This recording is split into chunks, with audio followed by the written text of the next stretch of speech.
네, 시청자 여러분 안녕하세요. 오늘의 코인 앵커 문다연입니다. 주말 사이 또 어떤 일들이 있었는지 주요 경제 지표로 살펴보겠습니다. 일단 지난주 금요일 뉴욕 증시는 엇갈리면서 마감을 했습니다. 1월 고용 지표가 발표되면서 3월엔 금리를 인상하겠다, 긴축 우려 이런 것들이 다시금 나왔지만 아마존 호실적에 조금 상승하는 모습을 보였는데요. 지수로 확인해 보겠습니다. 네, 아마존 호실적에 나스닥이 1.5%가량 상승을 했습니다. 14,600선 회복하는 모습이고요. S&P 500 지수 4,492입니다. 골드는 상승을 했습니다. 1,812이고요. 나스닥이 전반적으로 상승을 하면서 테슬라가 3%대 상승, 비트코인이 상승하면서 코인베이스가 7% 큰 상승을 보였습니다. 비트코인도 달러를 기준으로 41,800선 유지해주는 모습입니다. 오늘의 코인 주요 암호화폐 시황 보겠습니다. 네, 일단 비트코인 한화 기준으로 5,100만 원 선 회복하고 있습니다. 지금 점유율도 42% 유지하고 있고요. 일단 금요일에서 토요일 넘어가는 이 밤에 큰 폭의 상승을 보였습니다. 이게 진짜 찐 반등의 시작인지는 잠시 뒤 2부에서 토미님과 체크해 보도록 하고요. 섹터별로 본다면 다시금 이 P2E, 메타버스, NFT 관련 코인들이 큰 폭의 반등을 보이고 있습니다. 엑시 인피니티를 비롯해서 샌드박스와 디센트럴랜드, 플레이뎁과 심지어 플로우까지 강한 반등세를 보였습니다. 주간별로 보면 저스트가 47%가량 큰 상승을 보이면서 알트코인들이 하나둘 반등하고 있다, 이렇게 볼 수가 있겠습니다. 오늘의 코인 이슈 살펴보겠습니다. 첫 번째 이슈는요. 비탈릭 부테린이 가스비 절감 하드포크를 제안했습니다. 샤딩 전 임시 방편이다라고 밝혔는데요. 네, 이더리움 창시자인 비탈릭 부테린이 최근 트위터에서 샤딩 완료 전에 임시로 확장성을 제고하기 위한 블록 운반 트랜잭션을 추가하는 이 하드포크 제안에 대해서 언급을 했습니다. 롤업을 슬롯당 최대 2MB까지 확장을 해서 일시적인 확장 기능을 제공하겠다라는 건데요.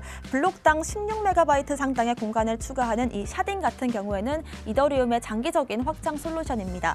앞서 JP모건 전략가는 이 샤딩이 2023년까지 완료되지 않을 것이다, 이렇게 분석을 했는데요. 이더리움 개발자인 팀 베이코도 최근 이 이더리움 L1 거래 수수료가 수개월 동안 매우 높은 상태를 유지했기 때문에 생태계 전체를 이 롤업으로 마이그레이션하기 위해서 모든 조치를 취해야 한다, 이렇게 권고를 했습니다. 옵티미즘과 아비트럼의 롤업 수수료는 기존 이더리움 수수료보다 3배에서 8배까지 저렴하고요. 또 제이키 롤업은 40배에서 100배까지도 저렴하다, 이렇게 밝혀졌습니다. 일단 이더리움 2.0의 핵심 키워드 같은 경우에는 샤딩과 POS 그리고 비콘 체인인데요. 이 중에서도 샤딩 전에 일단은 이 수수료를 절감하겠다라는 의지로 보입니다. 일단 이 부분이 해결된다라는 건 이더리움의 가장 큰 문제점이 해결된다, 이렇게 볼 수 있겠습니다. 두 번째 이슈 살펴보겠습니다. 리플과 SEC 소송 담당 판사가 SEC 공식 조사 통지문 등 3개 서류를 공개할 것을 명령했습니다. 네, 암호화폐 전문 미디어인 AMB 크립토에 따르면 미국 SEC와 리플의 미등록 증권 판매 소송의 담당 판사인 토레스가 최근 브래드 갈링하우스 리플 대표의 SEC 공식 조사 통지문, 크리스 라센 리플 공동 창업자의 이메일 스레드, 그리고 브래드 갈링하우스 리플 대표의 이메일 등 이 3개의 비공개 문건을 공개하라고 명령했습니다. 이 자료들은 리플의 공정한 고지 방어 논리를 증명하는 데 필요한 것들인데요. 관련해서 리플 홀더 이익을 대변하는 크립토 변호사인 존 디트는 이 트위터를 통해서 분명한 건 토레스 판사가 공개를 더 원하고 있다라는 점이라면서 리플과 SEC들은 이제 특정 자료를 빈공개할 수 없다, 실할 수 없다라고 봤습니다. 이 부분은 이제 리플에게 더 유리하게 작용할 것이다라고 분석을 했는데요. 리플과 SEC 간의 미등록 증권 판매 소송의 엑스퍼트 디스커버리 기간은 오는 2월 말까지입니다. 미국 사법제도는 재판이 개시되기 전에 당사자들끼리 가진 이 증거와 또 서류를 상호 공개를 하면서 쟁점을 명확히 하는 디스커버리 제도를 채택하고 있습니다. 일단 이 기사를 한마디로 요약한다면 앞으로 좀 더 리플에게 유리하게 갈 수 있겠다, 이렇게 볼 수 있겠습니다. 마지막 이슈 보겠습니다. 코인원이 보안성과 고객 응대 서비스가 최고치로 밝혀졌습니다.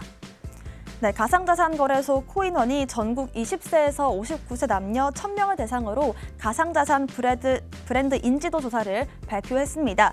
코인원은 보안성과 전문성과 함께 신속한 고객 응대 부문에서 최고 수준을 기록했습니다. 코인원은 지난 12월 27일부터 1월 3일까지 리서치 기업인 이 마이크로 엠브레인과 함께 최근 3개월 이내에 가상자산 투자 경험이 있거나 앞으로 투자를 할 의향이 있는 사람들을 대상으로 온라인 설문조사를 진행을 했는데요.